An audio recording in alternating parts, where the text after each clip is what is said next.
Thank you for listening to Comics for Fun and Profit.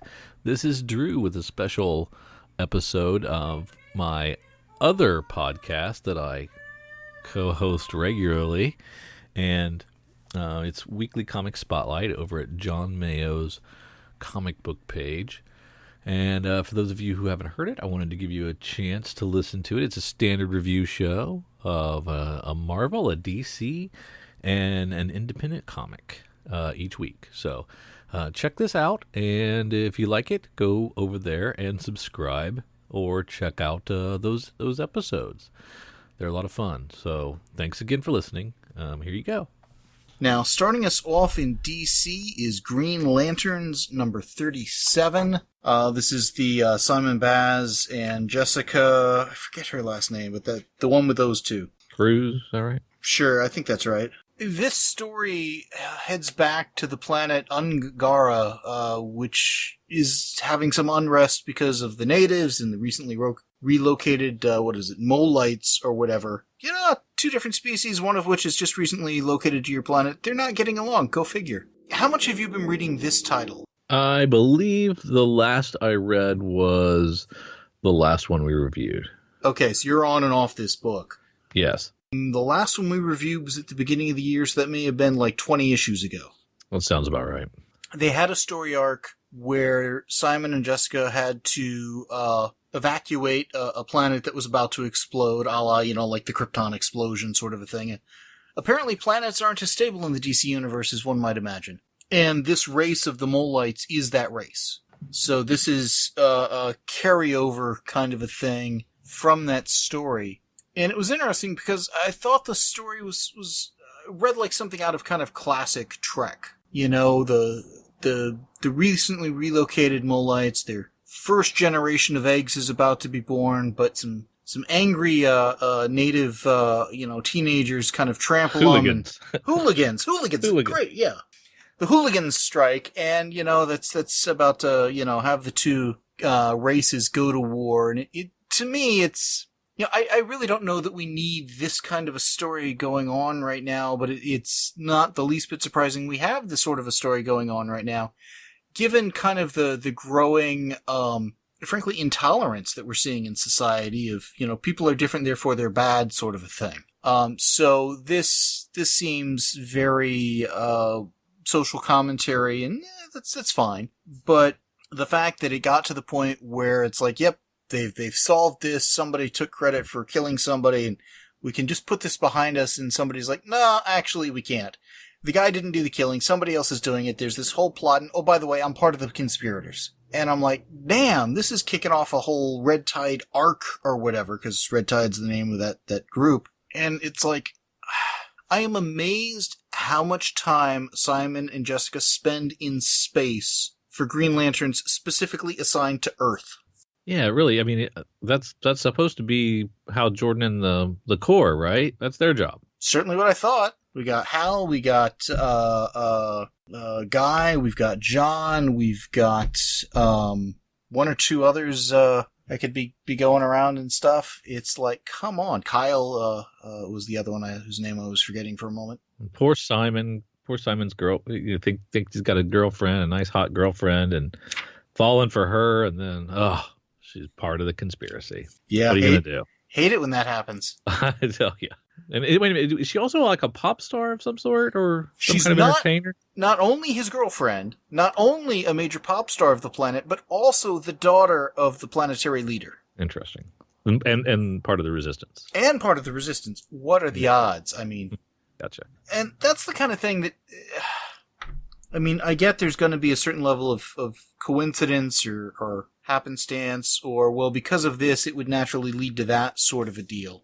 But when you've got, one player that's in the story that's filling so many major roles in kind of the story and in that society, it's like, really? Come on. And so the hooligans also, that they crushed these eggs, and these alien mothers whose eggs I believe they crushed, the construct that Jessica comes up with to appease them is a bunch of baby projections. Babies of their race. And so then they're all little green babies that need to be taken care of and mothered. So the mothers are distracted by the babies, which I thought was, wow, I've never seen that before. But also super silly.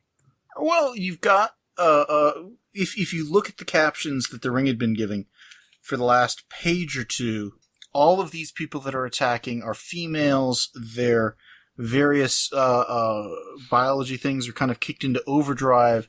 It was very much they were in protective mother mode. Yeah. And so that kind of made sense. And the constructs of, well, okay, let's give them kids to take care of kind of made sense. It made me think that Tim Seeley might have an expectant mother in his life or something that has triggered this story to be told. That's my guess. That he's pulling that from real life hormones in his own life. I was taking it as he was looking around and seeing, the Muslim bans that have been tried to be put in place, and the let's build the wall to keep the Mexicans out, and all this other stupidity going on, and said, okay, we've got this place, this planet that we've just put a new race on. Clearly there's a potential conflict there of they're not us, let's get them kicked out kind of a deal. And what would be the natural kind of opposition to that of, well, everybody is very protective of their kids. So whether he's gone through the protective mother thing, recently or not, it's an obvious story device, I think. And it worked. I'm not going to say it was, wow, I thought that was amazing or anything kind of a deal, but, it kind of made sense. But like these teenagers that trampled the eggs, they were a plot device. So much so that we never actually see them. And for the characters that are arguably motivating this entire story to never be seen, I thought was a little odd. Yeah. They weren't particularly necessary other than to have done what they did to motivate the story, so I don't think we missed much. But it was, to me, this was very much a plot-driven kind of a story. And, I'm okay with that. Yeah. I mean, there was a lot of plot and a lot of things happening, and I think the art's really strong, and is something that visually interesting to look at. And I thought they did some fun stuff with the aliens and the different the stuff with shoot, I've already lost what the name of the resistance is called. Red something. Red Tide. Red Tide, yeah. I was thinking Red Death, and I don't know what I'm thinking, but there's some cool stuff in here. I'm intrigued enough to actually stick around for a little more. But I mean, I don't think it's fantastic or anything, but it did kind of grab me. There's some interesting things going on, and I do want to kind of see where this resistance goes. And I hope it doesn't move at a snail's pace. This one didn't seem to, so I'm hoping they keep this action going and move forward, and it continues to be fun. This was pretty good. Yeah, for me it was good but not great. You know what I mean? Yeah, exactly. It did what it needed to do. It didn't feel like it was just a filler issue or anything. It moved some story stuff forward. It gave a little bit of material for Simon and Jessica to show how they're alike, how they're different, that kind of a deal. But it's also not one of those of, oh my god, you've got to read this story either. So for me, I'm going to go with a B- on this. I liked it. I thought it was good, but I have read better Green Lantern stories. Oh yeah. Yeah, I'm at the same place. And I don't even read this title, so it's not amazing, but there was enough here that I want to at least check out one more and see where this thing goes with the resistance group and his girlfriend, which was kind of the highlight of the thing for me, was that bit, and we'll see where it goes. I can't imagine this being a long time hold on my pull list, but I am going to give it one more. Okay, so you're right there. You said with a B-? Yes, also okay. B-. Yes. Yeah, I'm curious where this arc goes, and if it marks the resolution of our time on this planet, or if we're going to keep coming back to it every so often. Yeah. And neither's a right or wrong choice. I'm just kind of curious where they go. Shall we move to our Marvel book, which is X-Men Grand Design #1? Supersized. Yeah, this is a $5.99 comic. It is attempting to recap and chronicle the history of the X-Men, which is no small feat.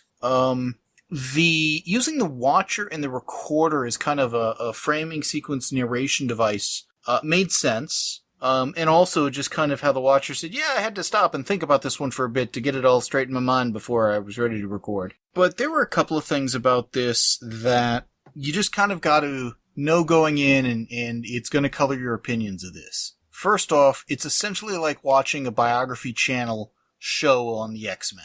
You've got a constant narration, you've got snippets of what's happening at various points in time, and really it takes almost all of this to kind of get up to the early days of the original 5 X-Men. Which, yeah, I thought that was a curious pace because this is a 2-issue series, and we spent an awful lot of time in an X-Men story origin that I had never read, and I just knew bits and pieces from more recent origin stories. So, yeah, I was like, boy, this is really, really not touching on everything. And so I'm curious as to what they jam into that next issue. Well, keep in mind that this is the first of 3 X-Men Grand Design titles. Oh, okay. So I thought it was just the one. Total of 6 issues. I'm expecting them to get in the next issue up to, but not including the giant size X-Men where we get, Wolverine, Colossus, and all those. So they're doing 3 2-issue series? That's my understanding, yes. Oh, okay. All right. So this would take us up through the original run of X-Men up until it went into reprints around issue, 67 or something? I forget when. So I realized they had to spend a little bit of time kind of back in almost the golden age of Marvel, setting the scene for certain things. And there were a couple of parts there that didn't sit well with me. Like the fact that New York apparently was flooded for like 2 months or something. Like, completely flooded. I don't mean it had a little bit of water. I mean like tops of skyscrapers are flooded. Yeah. But apparently, it took them a little bit, but they were able to get past that. So there's a lot of almost slideshow mentality of, and about this point, Professor X is getting born, and over here, Cap and Wolverine are going and doing this or whatever. But there's also an endnotes to this, with citations that kind of show, additional reading to expand upon what is glossed over very quickly. And I was really surprised to see how much it jumped around, because it felt, when I was reading it, firmly rooted way back in the beginning. But there are like 2002 comics and 2008 comics that are cited, and pieces are pulled from. Now, I don't know if these are reprinted stories or not, but they kind of bounce around all through the decades of various publications and comics. Well, they kind of have to, because early on, I think it's maybe the 3rd page even, where we're getting Professor X before he's been born. He's in the womb, and his mom's like, yep, it's going to be a boy. He's told me himself. And people are like, yeah, okay. But the fact that Professor X at that point was already intelligent, was already telepathic, all of that in the womb had been established by, I think, Grant Morrison during the Cassandra Nova stories. And that would have been around 2000 or some such, or a little later. So a lot of why they had to go this far back is there's been so many flashback stories that, this happened a generation ago, or this is how, it led up to this, or this is how Magneto spent time during World War II, or what have you. So the fact that the endnotes kind of seem to that appears to bounce around in time, whereas here we're getting everything presented in chronological order, it made sense. It worked. And I thought the endnotes was a great way to kind of, that's interesting. I want to learn more about that. Here's where I go, without littering the page with footnotes and whatnot. And it also kind of reinforced, without me being able to actually check all these citations, but it reinforced that, that all these stories that were told, they all jive. The continuity all works. And they've been blended together in a story that has really kind of woven this through the 60s to today, and it still kind of makes sense. Now, that's what this creator is saying.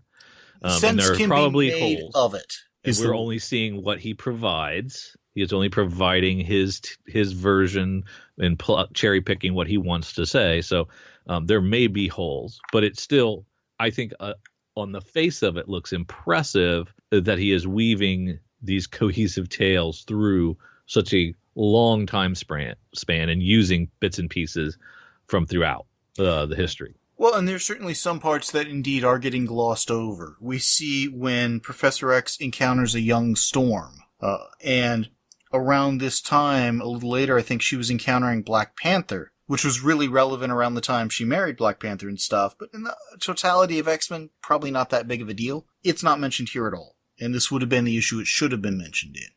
But I think a lot of it is, you can take all of what's happened with the X-Men continuity, you can fit it together, and you can just kind of conveniently ignore the parts that fly in the face of everything else, and just not bring them up. And there's so much happening in here, that you really wouldn't miss many of those things unless they kind of jump out at you for whatever reason. I will say that one of the other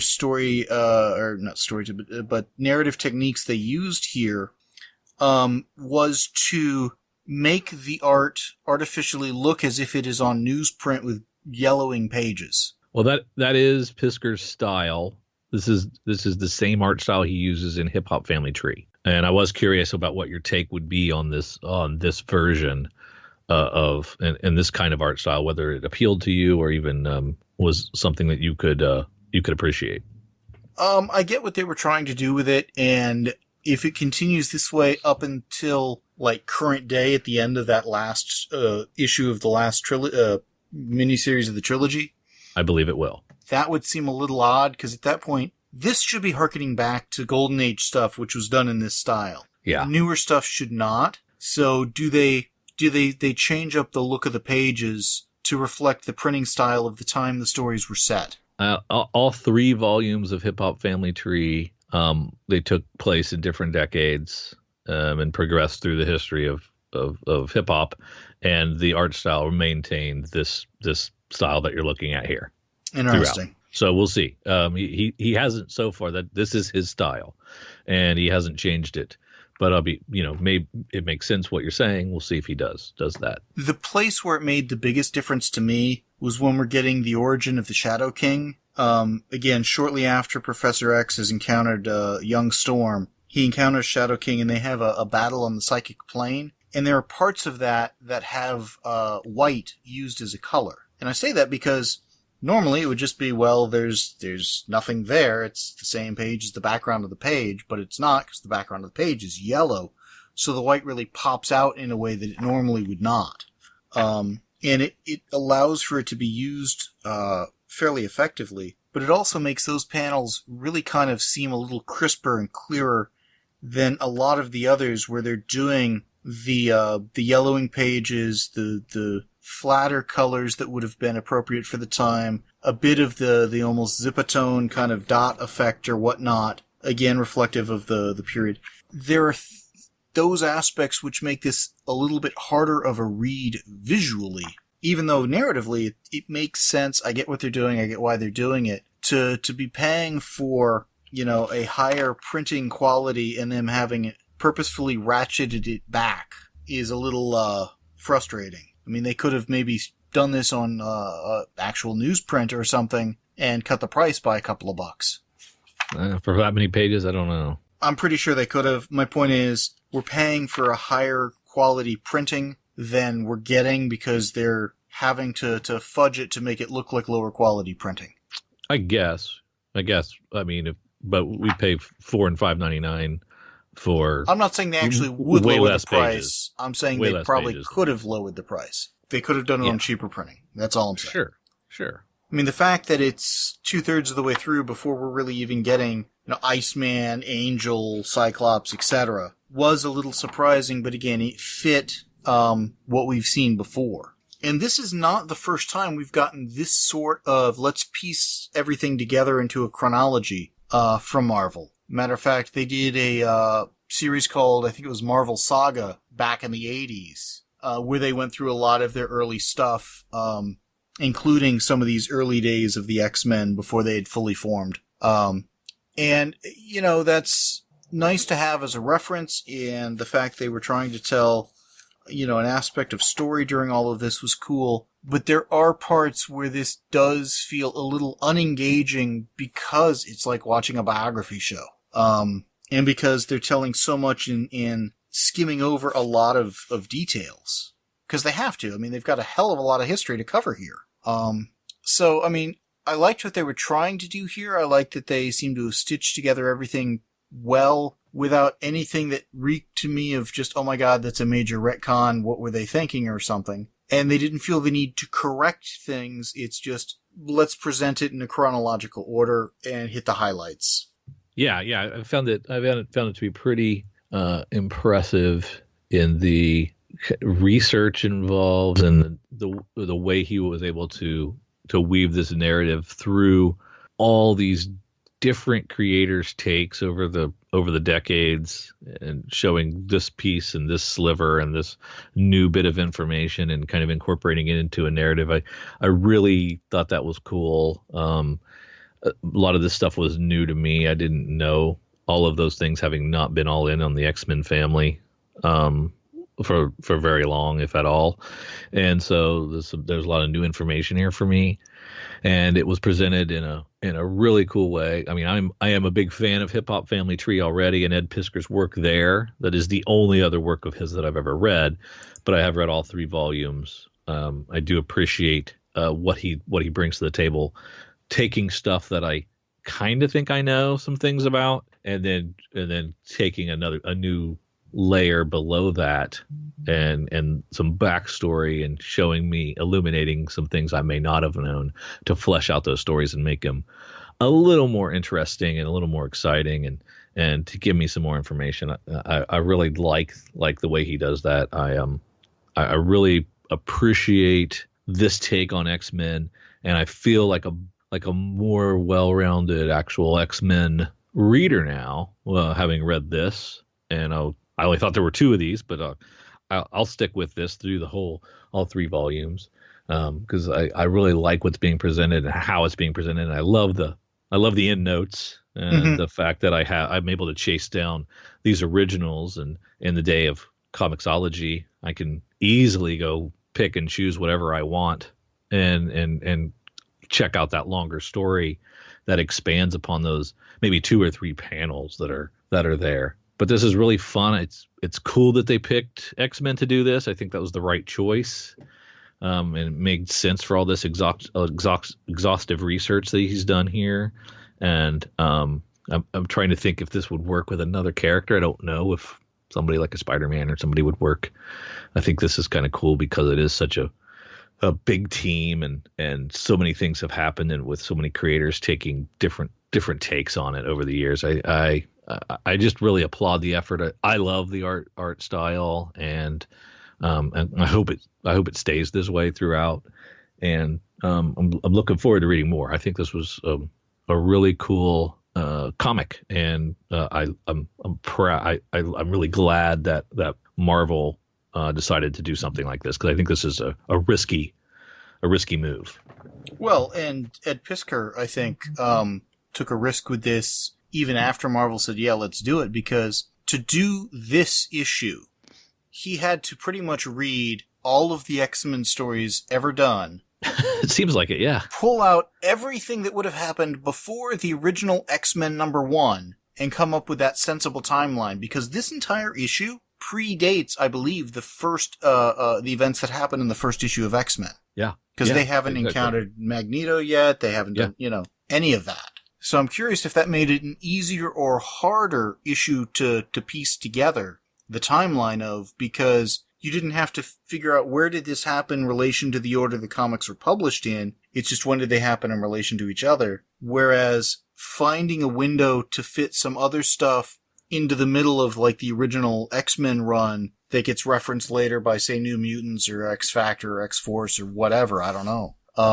Just the making the sense of the timeline had to be a fairly, doing the reading for all of it had to be a fairly time-consuming process. Yeah. And just taking the notes, figuring out the timeline, all of that. Yeah. This is one that I would like to see Ed Piskor do a book on the process of how he put this together. Yeah. I mean, and you know what?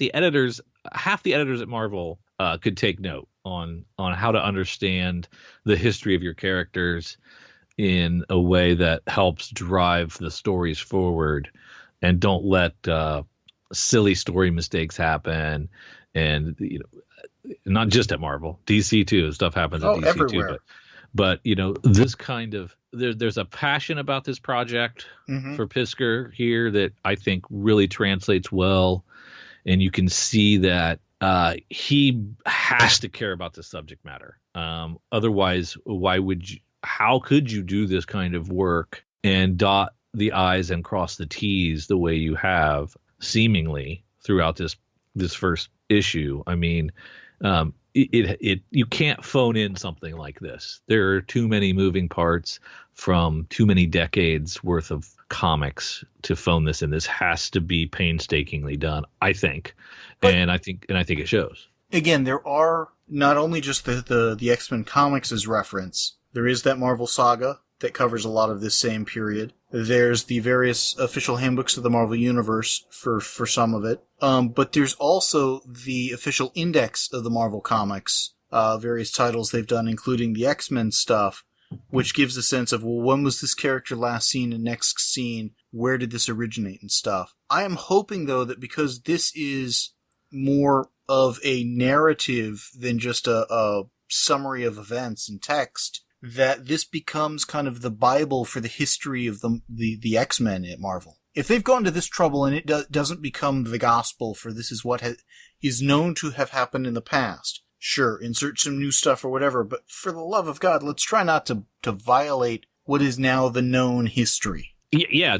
To my knowledge, all those things you mentioned are different slices. So this would kind of pull this all under one roof, perhaps, and if it's accepted by the Marvel editorial, then this could be a great reference for future creators and editors to say, okay, you're kind of getting off track here, or you've kind of lost the thread of who this person is and who they were, and I think that could help. That could help with some of the continuity snafus that we've seen over the years. Maybe we'll see how the end product turns out, and if it continues to be what I think is a well-researched and well-executed comic throughout its 3 volumes, which is really, really cool. I wondered how they were going to squeeze it all into 2. So that makes me breathe a little sigh of relief. And I really like this. I like the art style. I really like the storytelling. I didn't know a lot of this early X-Men stuff, so it was new to me and presented in a way that I was able to enjoy both as a reader and as my appreciation for X-Men and comics history and stuff like that. So I thought they did a great job. I'm going to give it an A-, and I recommend it to anyone who's a Marvel fan, X-Men fan. If you're just coming from the Fantagraphics world with the hip hop family tree, Ed Pisker work, I think you'll like it. You don't have to know a lot about X-Men. I think you can still enjoy this for what it is, a history of a long running superhero team. Well, I mean, you absolutely don't have to know the history of the X-Men. This is telling you the history of the X-Men. This is a great way to gain that knowledge. Yeah, it's a great way to learn what you need to know to enjoy it going forward, hopefully. I'm actually going with a B-. There were aspects of, and this is, I think, nature of the beast for the kind of story he was telling. A ton of captions. It felt like I was being narrated to, because I was. But there were some pages that were pretty dense, a few pages that were pretty light, but there is no great pacing to be had for this sort of a thing. The fact that it was cohesive in and of itself is fairly impressive, complete with dealing with is Quicksilver and Scarlet Witch the kids of Magneto or not? Well, currently they're not, so we'll reflect it that way, kind of a deal. There's got to be a lot of those behind the scenes that had to get hammered out, but the faking of the pages to make them look a bit aged or whatnot made it visually a little harder to read than I care for out of a modern printing technique. I'm certainly along for the ride. I'm excited to see kind of how this plays out over the next couple. I would imagine the second half of this is going to cover the original X-Men run, like I said, up to but not including the giant size X-Men where we get the new team and stuff. I would expect the next series to really go whole hog on essentially the Claremont era of the X-Men and stuff. Where would be the clean break for that into the third? I'm not so sure. But I would expect over the course of the next mini-series that we start getting things like the New Mutants, the Fallen Angels, things of that sort. Probably after that in the final one. Well, I don't know. If you wait until the final one to get X-Force, X-Factor, and some of those things pulled in, that final one gets pretty busy. Yeah, and that's kind of what happened in the transition from Volume 2 and Volume 3 of Hip Hop Family Tree was, the first volume was firmly rooted in the 70s, early 80s, and the really old school hip hop acts. The second volume kind of went into more some of the things that those of our age kind of recognize a little more easily. And then as it got into Volume 3, it kind of revisited and crossed back and forth because there was a blending of those acts into the next stage along with some of the new stuff. So they were blending back and forth.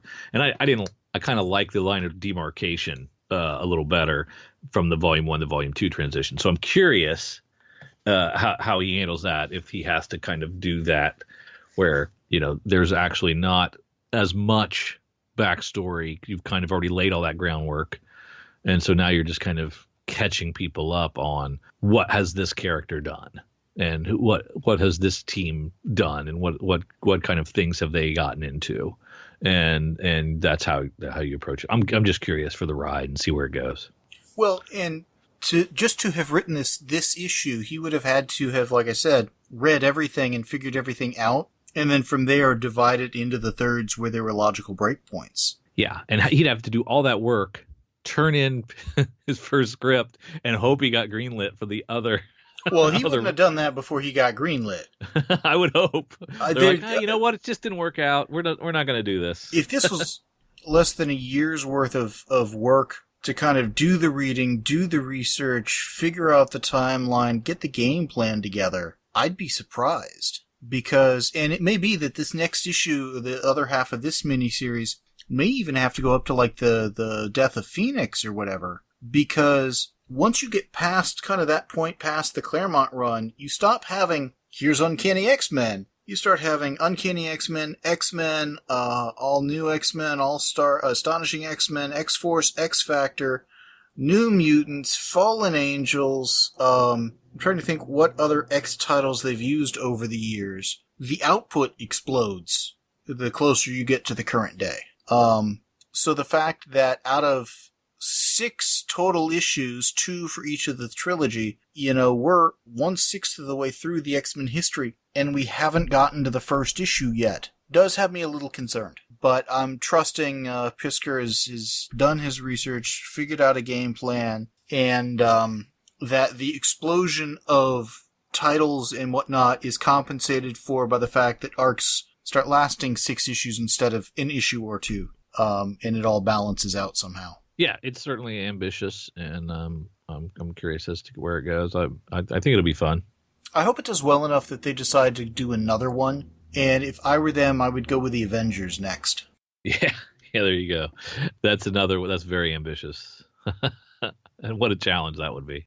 But if they could get to where they had those things, I do think one of Marvel's strengths is that for the most part, they haven't had any massive reboots or whatnot. They've had some significant retoolings in kind of isolated reboots and retoolings and whatnot. But you can make a case viably, maybe even successfully, that the continuity started way back when with the early stuff in the Golden Age still holds today with everything going through it. Obviously, some stories get kicked to the curb as they get, tossed out of continuity by either a retcon or a better story. But you can't say that as much over at DC, even if you factor in story reboots like Crisis on Infinite Earths, Infinite Crisis, 0 Hour, Flashpoint, etc. because then you kind of hit, there's too much instability of the history at DC to do this sort of a project. So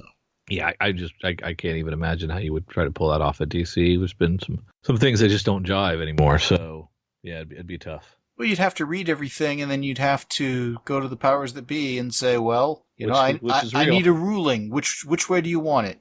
It would be decreeing the history versus recounting the history. Yeah. So, yeah. Shall we move on to our other title? Yeah. This is Quantum and Woody #1 from Valiant. How much Quantum and Woody have you read over the years? A few volumes. I'm trying to think if I skipped any or not. It seems like it's been gone a while since the last time I read a Quantum and Woody, but it's possible that they snuck one in there and I missed it. I was going to say, I thought they had one just a couple of years ago. Okay, that's a long time in comics world. Okay, fair enough for a property that goes back 20 years. It's, yeah.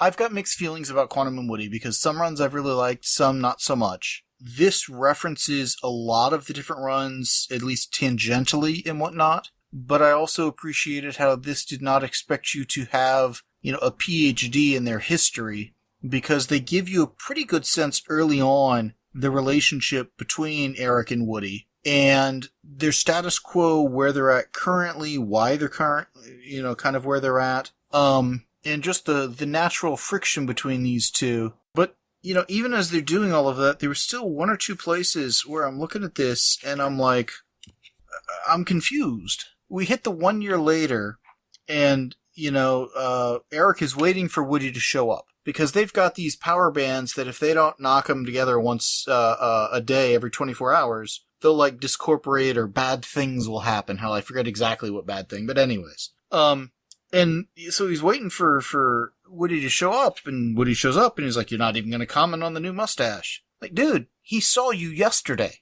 I know this. He had to see you yesterday because y'all are still here. If he hadn't, you wouldn't be. So there are points where they go for the humor that kind of flies in the face of the plot of the story, if you know what I mean, or the premise of the story even. Yeah, I was kind of thinking this new interpretation, maybe it wasn't a daily thing. The way it was it looked like some time had passed and maybe they didn't have to get together every day anymore.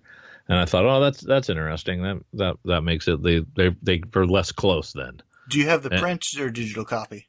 Digital. Go to the beginning. You see that title page where it says Quantum and Woody, the all white page. Now they must clang their wristbands together every 24 hours or else they'll be pulled apart by the quantum forces that empower them. Oh yeah, there it is. There it is. I thought that was the publishing stuff that they slip on there. It's very tiny on my PDF review copy. I can imagine. But that's the premise line, or one could argue the previously on for a new title. Now has Kibblesmith been involved before? Nope. He's new. And this Kano guy who's doing the art, Kano, I'm not familiar with his work, but he has a David Aja, Steve Lieber style to him, and that's visually humorous, and do some fun stuff with inset panels and some really kind of inventive ways to communicate the story and make it make the visuals work as much as some of the writing from a humor standpoint. And I think that's cool when they can get to that level of a David Aja or Steve Lieber, and it was really strong. I thought the art was really strong, and I think Kibblesmith is pretty good. It felt authentic to me from volumes past, and just had the humor front and center, and it felt kind of like some of those other volumes, but not exactly. Yeah, I think Kibblesmith did a good job understanding the nature of the property, writing it in that tone and style without feeling like he was aping a previous writer. He put his own spin on some stuff. He's a writer for The Late Show with Stephen Colbert. And Kano, however you pronounce it, I think has also done some stuff on Daredevil and some other stuff. I don't know what other comics Kibblesmith has written. But I didn't see anything that reeked of rookie mistakes or anything. And I liked how this introduction of -1, is kind of putting Woody on a not so good path. Not that he really needs any help with that. That's his natural inclination in life, I think. But again, it goes towards, this is not so much a property where you need to introduce a villain, because most of the friction comes from Quantum and Woody themselves and their button heads, because they are such different people. Yeah. Yeah, and he revisited some of the things with the dad that kind of preferred one over the other, at least on the surface, and that was heavy in a previous volume, and I'm glad to see them touch on that. And the goat makes an appearance, and so there's something here for kind of all the fans of the series over the time. They haven't really forgotten that and totally revamped it like that Archer and Armstrong volume that they did not so long ago. And I think this works a lot better because of that, because it kind of feels like it fits in the series, but it actually is. I think it also has its own style art wise, and it feels like it should have always been published at Valiant and shouldn't have been gone so long. I like how, again, they reference the past history. They've moved on from it, but they're still kind of sort of spiritually bound to it. And I think the potential of having Woody's dad show up could put a very interesting spin on the whole two kids vying for the attention of their father. The father's passed away, but now potentially we've got a new father figure waiting in the wings. There's a lot of story potential, character potential there. And this is a property that, while you need to have good plots, it's got to be character driven. That is the nature of this property. And I think they're moving on the right footing with that. I'm curious where they go. Sometimes this series, this property works better for me than other times. I thought this was a good first issue for it. I thought it kicked it off, giving us the status quo of what's going on. And I felt it would be a good introduction for new readers if they were unfamiliar with the property. And it didn't get hung up on storytelling conventions of the past in favor of this creative team kind of doing what they felt was the way they wanted to do it. Yeah, I think you're right. This has enough for a new reader to come in cold, and also to be an introduction for a reintroduction for folks who were fans of the previous volumes. I think it did a really good job, and I'm hoping this is a sign of positive things to come from Valiant. Last couple of months, they seem to have dwindled their output, and last several years, they seem to kind of take a long time to get a slate of books going with any kind of momentum. And it feels like, it's just they have this big tugboat that it just takes them a while to get from decision to publish to a finished product out. And by the time they do, like in the case of something like Faith, the momentum and the excitement for the title has waned or is gone. So I'm hoping they can this is a signal of them getting back to, okay, let's publish our characters that people know and will come and buy, and retailers will give us a little shelf space for, and let's try to build our stable of books back up again, because I think there were only 4 or 5 in the last couple of months that are even cracking the top 300.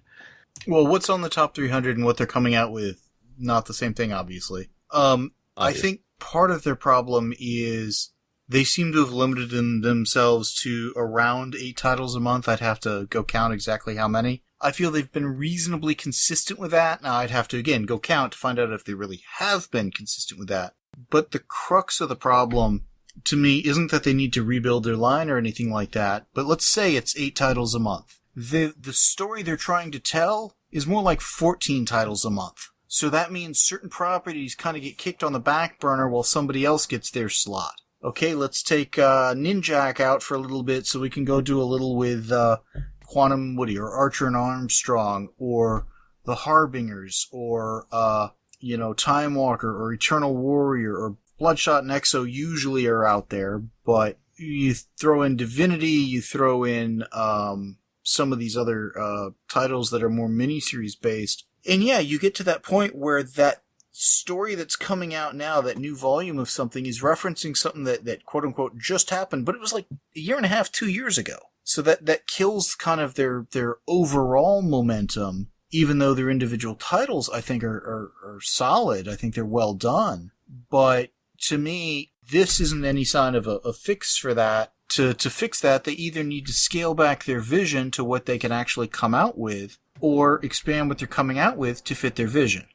Yeah, I think if you look at them historically over the 25, 30 years they've been around, I can't remember.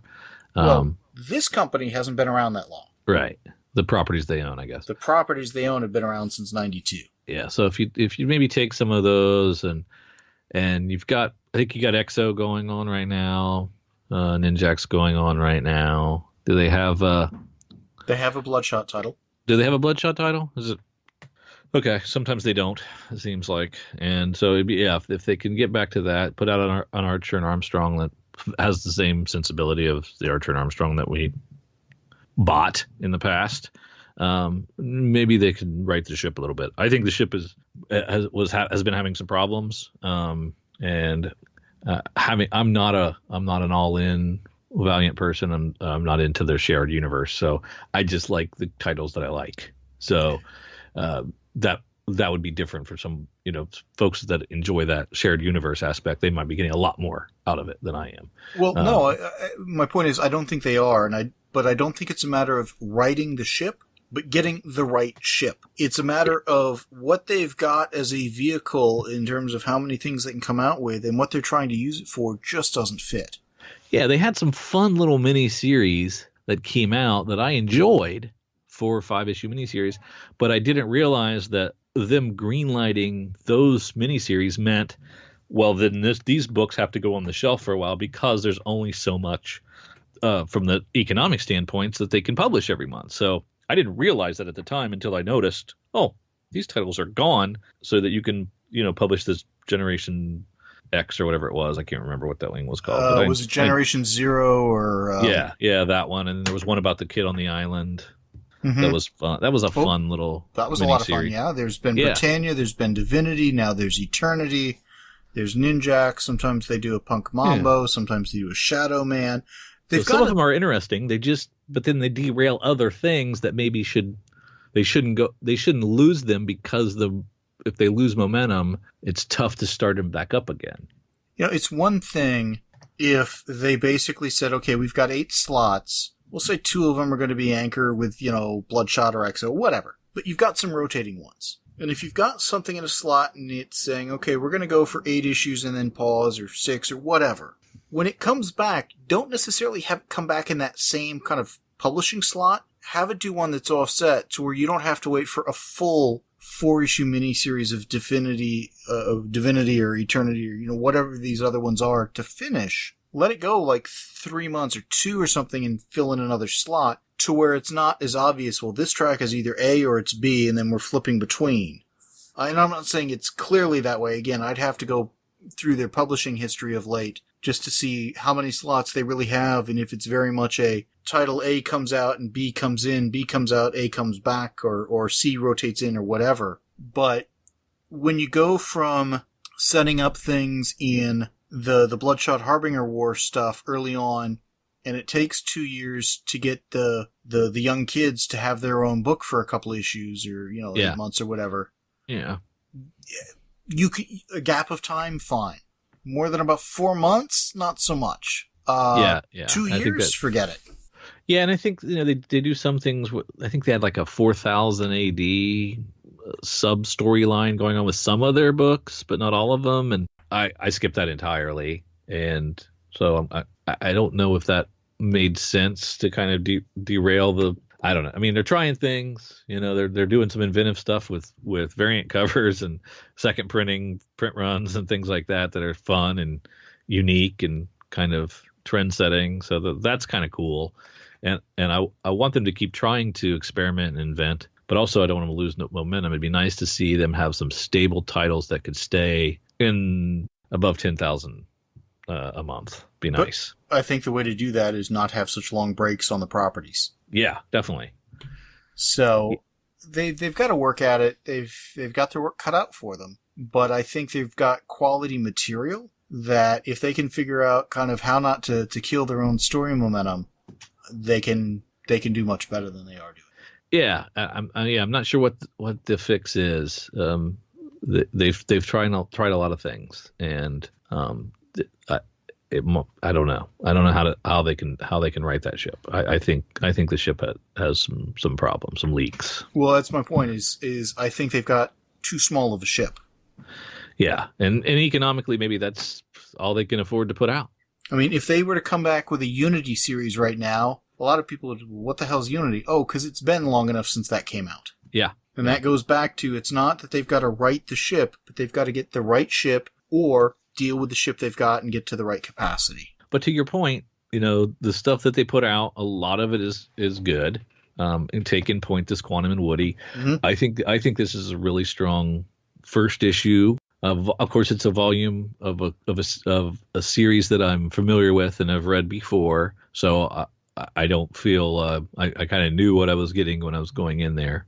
But they did a lot of fun stuff with it. I like the art style, I like the writing, and I would definitely recommend this for people to check out and see. It's something that I'm going to continue to support, and I gave it a B+, and I hope others give it a shot. Yeah, I'm going with a B on it. I'm also curious what else Kibblesmith has done.